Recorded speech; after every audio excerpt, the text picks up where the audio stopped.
welcome back to Chin Music, our baseball show at talknorth.com. Lineup today, LaVelle Neal III, Star Tribune sports columnist and baseball guru. I'm Jim Souhan, also from the Star Tribune and talknorth.com. Find all of our shows at talknorth.com. Russo, Krasinski, Mark Rosen, Randy Shaver, Kevin Gorg, Dawn Mitchell. Leah B. Olson has now joined our group. She's contributing to Dawn Mitchell's show right now. We just have great stuff. Check it all out. We all even have outdoor content if you're interested in that. Today, we are coming to you from the Aquarius Home Services studio. Scott for Aquarius Home Services. Summer's packing up and chilly mornings are sneaking in. Don't face them with a cranky furnace, flickering lights, or a water heater that quits mid-shower.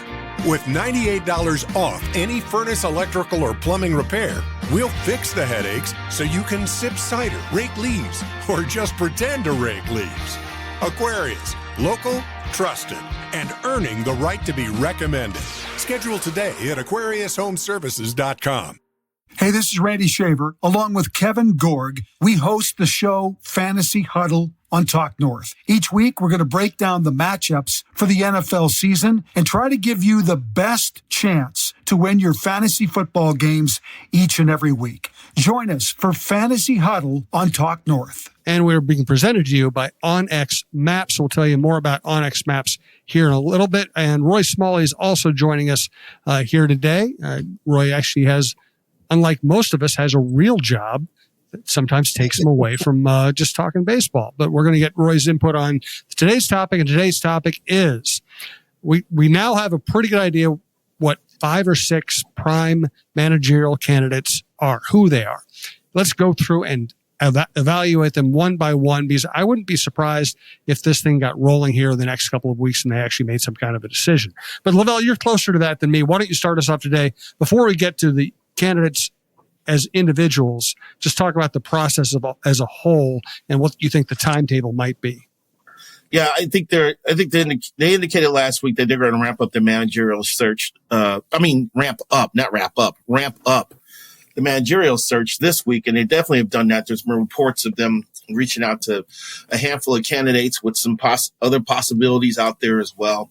You look back at it, when they hired Rocco during an off day between games of the World Series. Mm-hmm. So I'm looking at October 26th, which is 9 days from now, from this taping.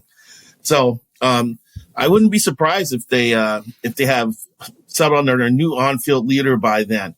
I think they want to get it done. I think, because there's 7 jobs open, 7 or 8, that is going to be a lot of jostling for to talk to players and commission to talk to people. And so I think it's going to be kind of a musical chair thing here, because I think there was only 2 or 3 job openings at the end of last year. This year's been crazy. So it could be like musical chairs. There's going to be a club maybe with an empty seat. No, with a missing a seat there when they need to sit down on a new manager. So I think the Twins are going to be proactive and hurry up and get this done. My follow-up question to that is the candidates the Twins are looking at, are they candidates that are really popular on the market, or are they more candidates that fit the Twins and might not be at the top of other people's lists? Jim, I think it's going to be hard for the Twins to land a popular candidate. Like the Bears getting the best head coach last year and Ben Johnson. I don't think they're in a position like that. We had to have a Bears reference. Well, I know they're winning. They're on a winning streak, but I should have known it. Should have had like some kind of a little sounder to go with your predictable Bears celebration. But I couldn't come up with a hockey one. Okay, I guess it could have been Dean Evans in Columbus. Anyway, if you rank the jobs, I think the Twins would probably be like the 5th most favorable job. I think the Giants job's better. I think in some ways the Nationals job's better. I'm not sure if the Angels gig is better or not. Braves, Rangers are already, identified Skip Schumacher. But of course, the managers are going to look at what's gone on. At the middle of the season, the Twins cut payroll and tore down the roster.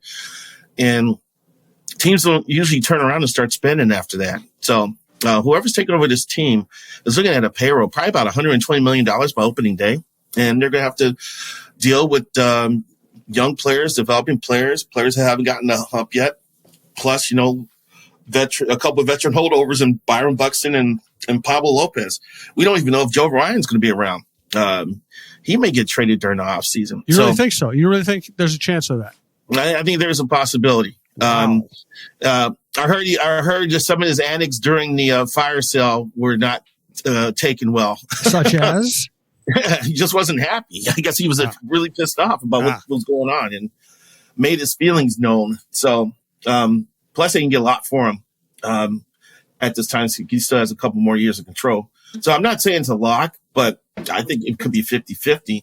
So a new manager coming into all that, I just can't see a name guy or a popular candidate wanting to get into this situation. So I think it's set up more for a first-time manager or someone with Twins ties like Derek Shelton, who apparently is getting an interview or has already gotten an interview.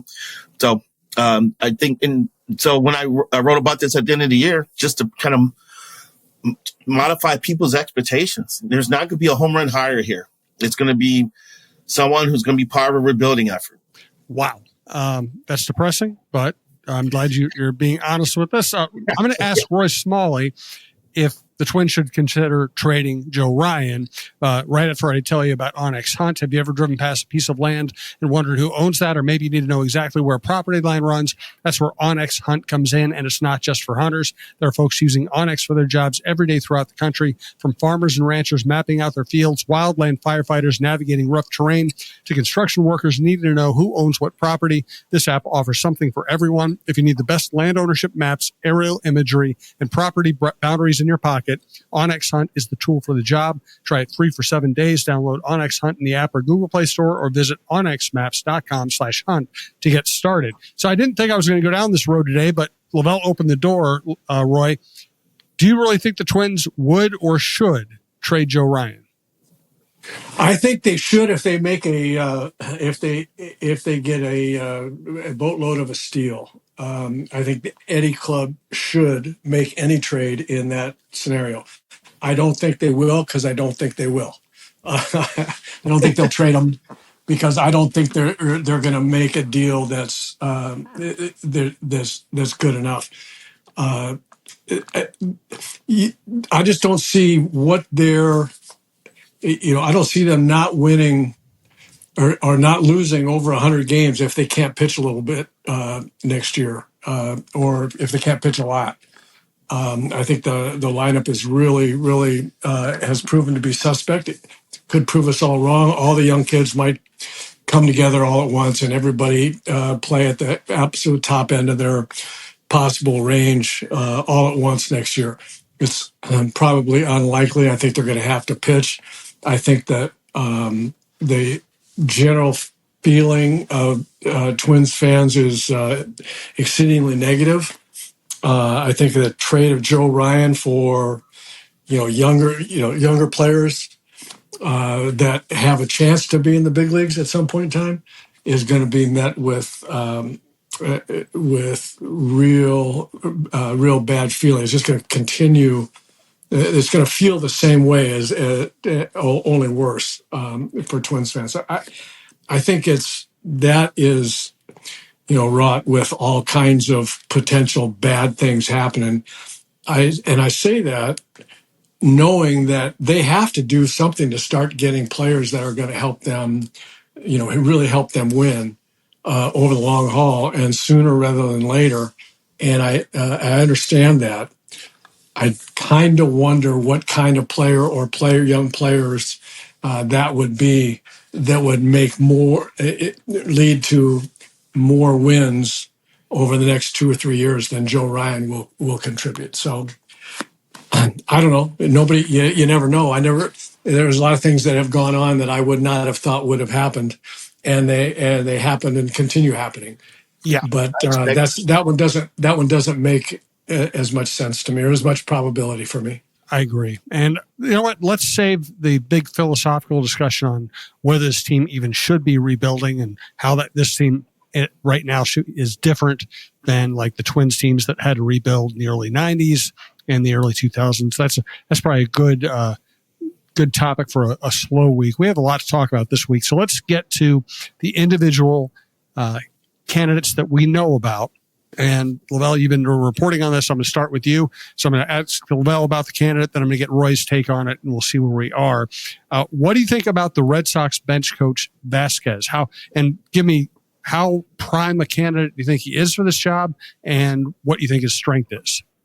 Well, first of all, I think Alex Cora is a pretty solid manager, and I think he wouldn't surround himself with bad coaching staff. So the fact that he's Cora's bench coach tells me something about Cora's eye for coaching talent. The other thing is, as soon as the story about Vasquez being a candidate came out, I got a text message from someone.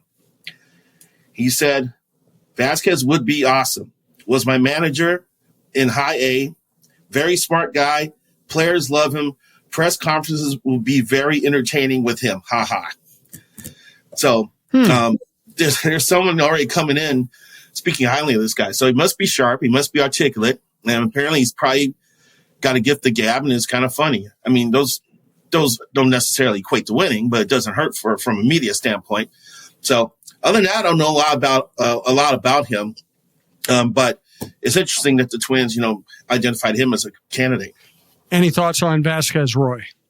I like where LaVelle was going about a very good manager, most likely having a quality bench coach. I don't think a bench coach that wasn't a high caliber guy would have any staying power. Would last with a good manager. A good manager wants someone that he can count on for a number of things, not the least of which are, advice, things to bounce off a guy that's prepared for in-game kinds of decisions, input.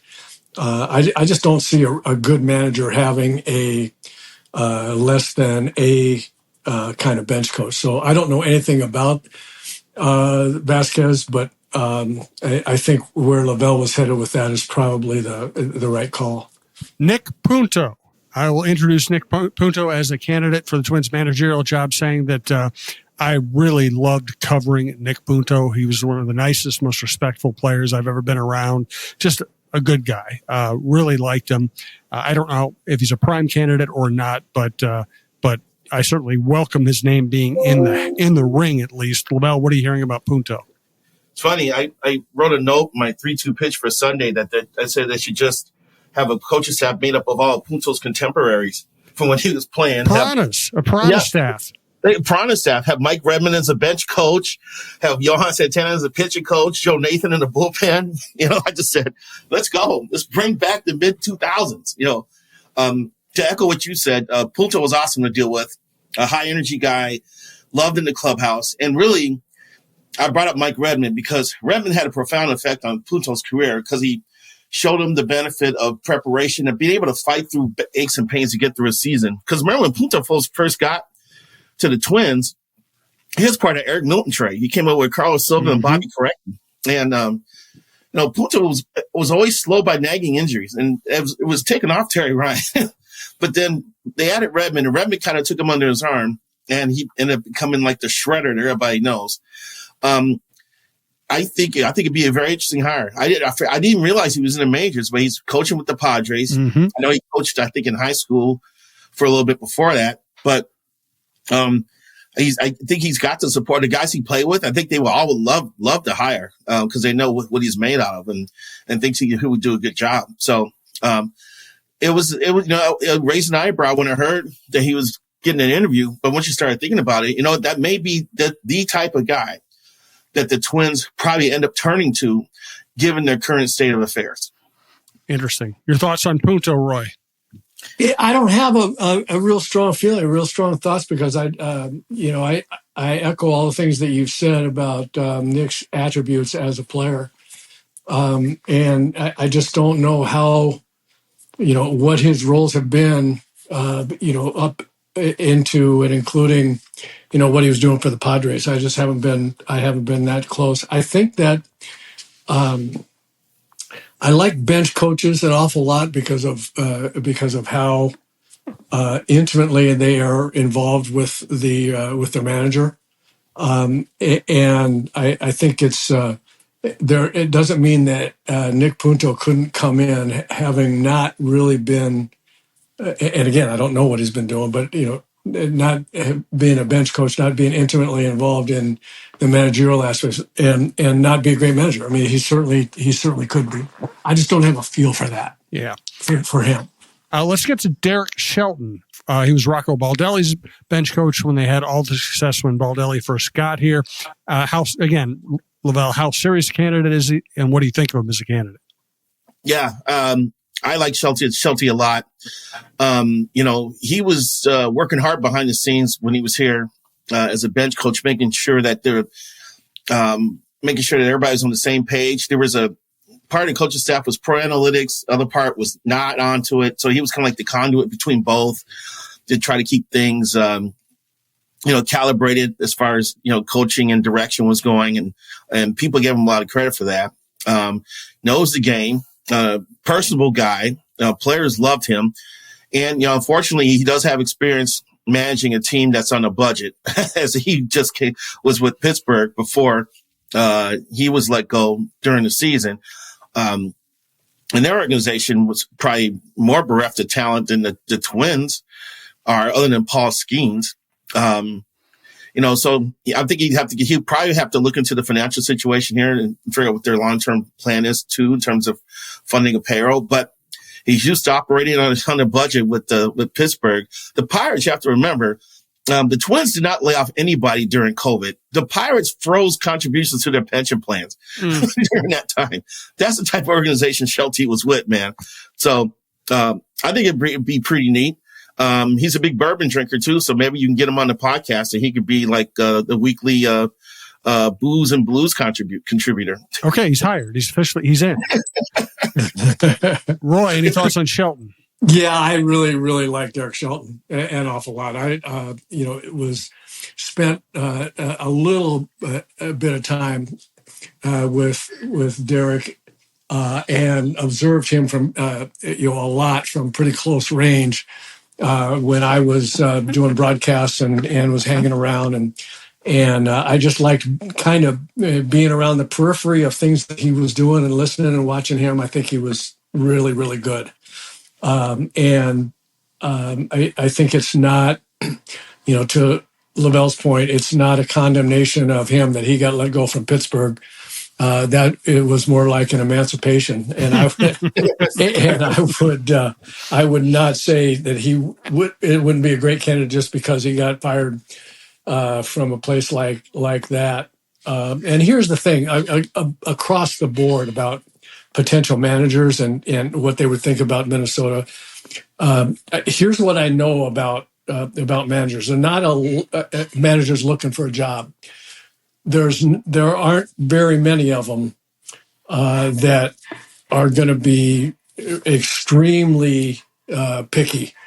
Managers want to manage. They don't want to not work, right? And so there's pressure on themselves that they're feeling that if someone offers them a job, it's like they better have, if they'd rather go somewhere else, they better have that interview coming up shortly and thinking they're going to really nail that one, because guys want to work, right? I mean, and they don't want to, they would not want to go through a off season like this and end up not having a job or be the last one picked. I don't think that the Twins' job is although it's not the highest of desirability.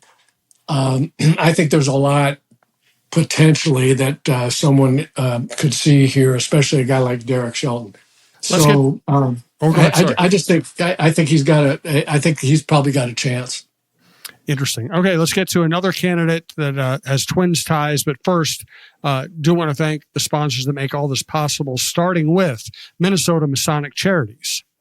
Today, I want to talk a little bit about the Minnesota Masonic Charities. When you think about the Masons, I get it. You think about the funny hats, those pancake breakfasts, which are phenomenal.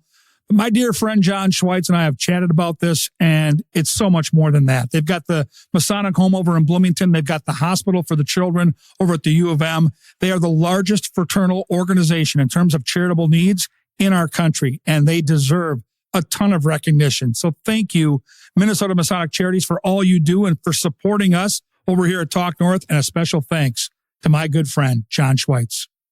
And here's Talk North star Michael Russo for Clamshell Beach Resorts. Hey, have you been dreaming of a lake cabin lifestyle with boating, fishing, and family fun in northern Minnesota? Well, lately I've thought a lot about how cool it would be to have a getaway like so many Minnesotans. And if you're like me, you probably think that owning your own lakeside getaway is beyond your budget. Well, if you think lake cabin real estate prices keep going up, well, think again. This is Russo, and I'm here to tell you there is an affordable way to enjoy a cabin lifestyle and all that goes with it. And yes, I said affordable. I founded a Clamshell Beach Resort, which is located on the Whitefish chain of 14 lakes for you and your family to enjoy. Here's how. Clamshell has lake homes that offer deeded fractional ownership, and the keywords there are deeded and fractional. You own it. Imagine having 5 weeks a year to enjoy Clamshell with its beaches, pool, and lodge that's full of kids' activities. Is golf your game? There's a great golf course right across the road. Like winter sports? Well, you can go ice fishing, cross-country skiing, or snowmobiling right out the door at Clamshell. And there's no maintenance, no grass mowing, no snow removal. It's done all for you. And you can own a share of Clamshell Beach Resort at an affordable price. To learn more about ownership opportunities at Clamshell Beach Resort, go to cottagesonwhitefish.com or contact Pat Egan at 612-220-9819. That's cottagesonwhitefish.com or Pat Egan at 612-220-9819. Okay. Personally, I don't, it's probably my personal bias. I think of James Rowson as the leading candidate for this job. But that's probably me applying what I think to this more than having any idea what the Twins are thinking. LaVelle, tell us about James Rowson and where you think he stands.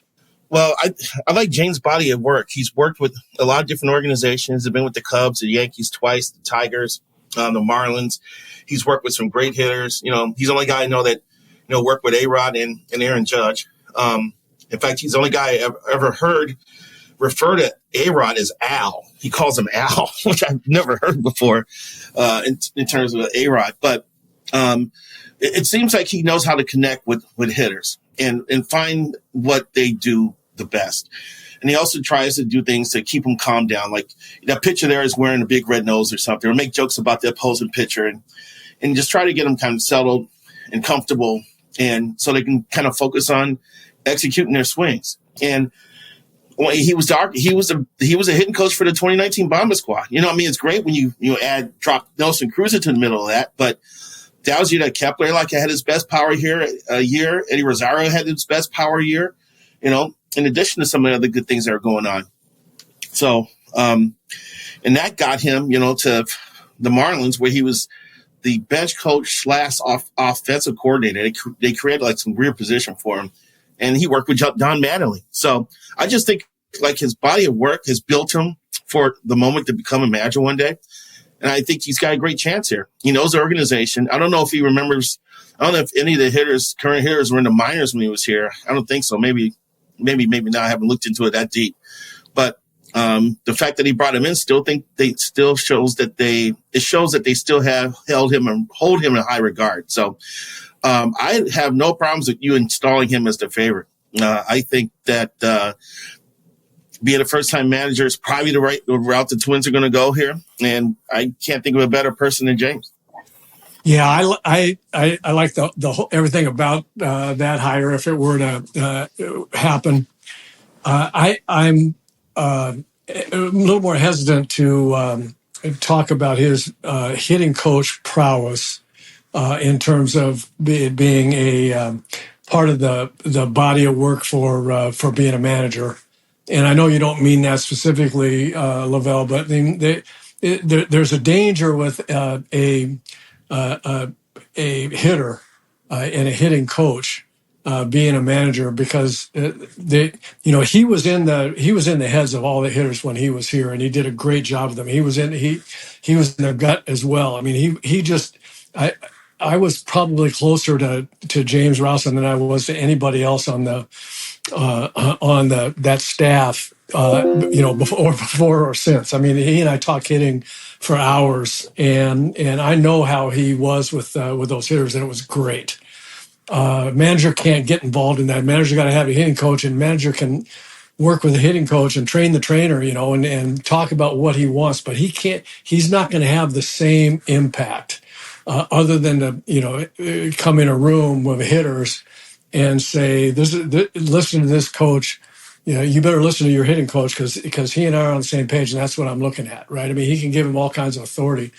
But I think to LaVelle's point, what he has done since being a great hitting coach is sit next to some managers and be involved in strategy. And I think the fact that he was so involved with and so good at offense, and then from there went into bench coach and strategic discussions with managers.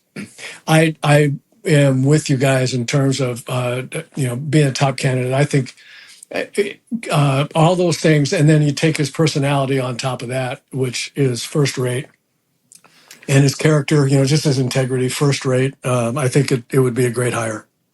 All right, now I'm going to throw a bunch of people unfairly. I'm going to throw a bunch of people in a hat and talk about them as a group, just to save some time here.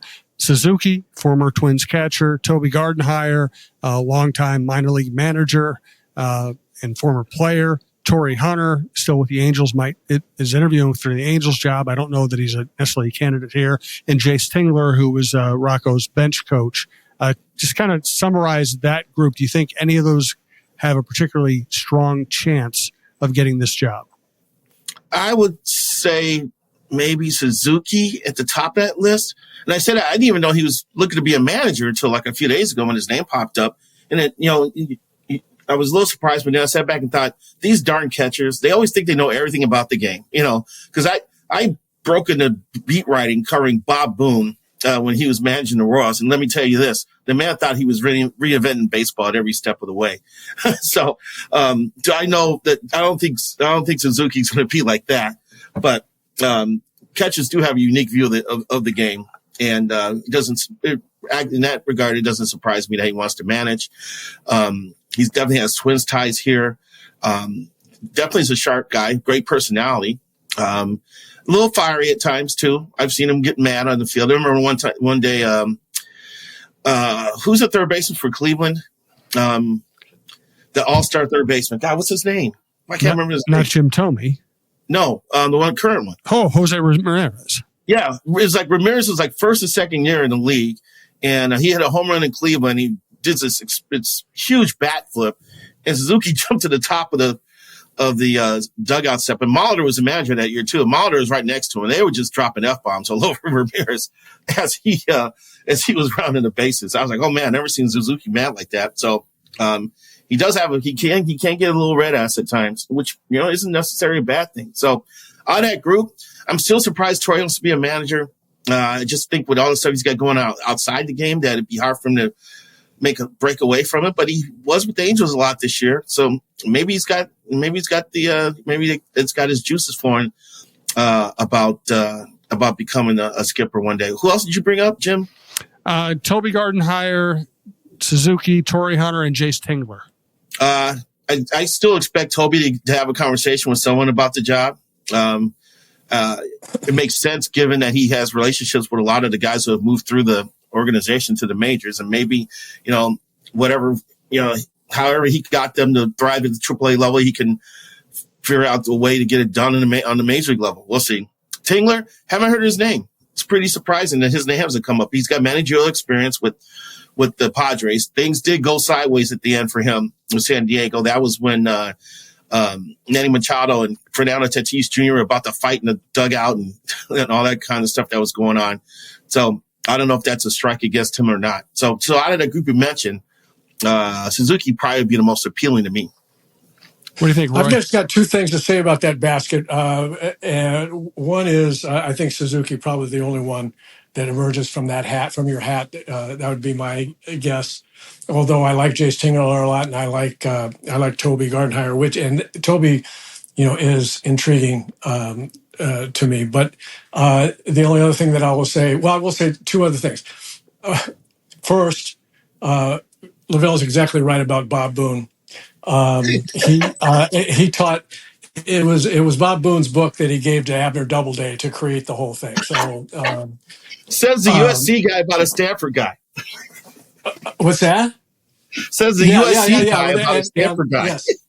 Yeah, I mean, and I won't even go there. I won't even go to that disqualification. But I know an awful lot about what Bob thinks of himself. He asked Gene Mock to sit on the bench with him his first year as a manager in Kansas City, and so I have a kind of a wealth of information about that. But so enough about that. Kirk Suzuki, I liked an awful lot when he was here. I got to know him a bit. And he said one of the best things ever. When you talk about being feisty, someone threw a pitch and a guy hit it for a home run or something like that. And, the next day I was talking to him about it. He goes, I heard all this shit. It's the wrong pitch. They shouldn't have thrown that pitch, should have thrown something else. He said, let me tell you something. If a pitch is thrown in the right location, there's no such thing as a bad pitch. And he's absolutely right about that. I mean, it's all about location. And if a guy's set up for a fastball and you throw him a slider at the knees on the outside corner, he's out. If the guy's sitting slider on the outside corner and you throw a fastball under his hands, he's out. So no matter what you think of the pitch selection, it really depends on where the ball is. And we could talk loads about that in the American League Championship Series about what pitchers are throwing the ball right in the middle of the plate time after time after time to let the opposing team get back in ball games. So anyway, that was longer than you wanted on your hat there, but that's it. That was good hat talk. I think we've done enough for today. We don't need to do a booze and blues segment unless, Roy, you think it's time with Paul McCartney in town to reintroduce and reinvigorate the greatest Paul McCartney story of all time. Or we could do it this week. We could save it for next week. This is your call. When you think it's the best time to reintroduce that story, which we haven't told here in a long time. Why don't you just put Paul on? He's probably sitting right next to you right now. You know what? Maybe next week. I kind of feel like we've got a long. I've rambled on quite a bit here. I don't want to do any more rambling. Even though that story's worth a bit of a ramble, we can do it next week. Okay. Are you going to the concert? I'm sorry? Are you going? Oh no, I'm not. Okay. I'm not. I think the train has left the station for when I could have gotten in touch with Sir Paul and said, hey, remember us? Here's a picture of us that your wife took in Jamaica, that kind of thing. But I'm giving away the story a little bit. Yeah, we'll save it. It's good stuff. And, plus, listen, LaVelle, Roy is tired of Paul always trying to get him to go to his concerts. Okay? Yeah. He needs a break once in a while. It's not a full-time job. Yeah, I bet you are. I bet you it's a burden that you have to deal with constantly. Well, I just don't want to have him demonstrate any more air guitar to me. I'm just tired of that. Yeah, I mean, giving Paul McCartney tips, that shouldn't be Roy's full-time job, All right, gentlemen, we'll hear the McCartney story next week. We'll check in on the managerial search. We'll wait to see if Joe Ryan gets traded. Oh, my God. All right. Good stuff. I appreciate it. Thanks to LaVelle. Thanks to Roy. Thanks again to Queries Home Services, to Onyx Hunt, to Minnesota Masonic Charities, and at Clamshell Beach Resorts, and we will talk to you next week.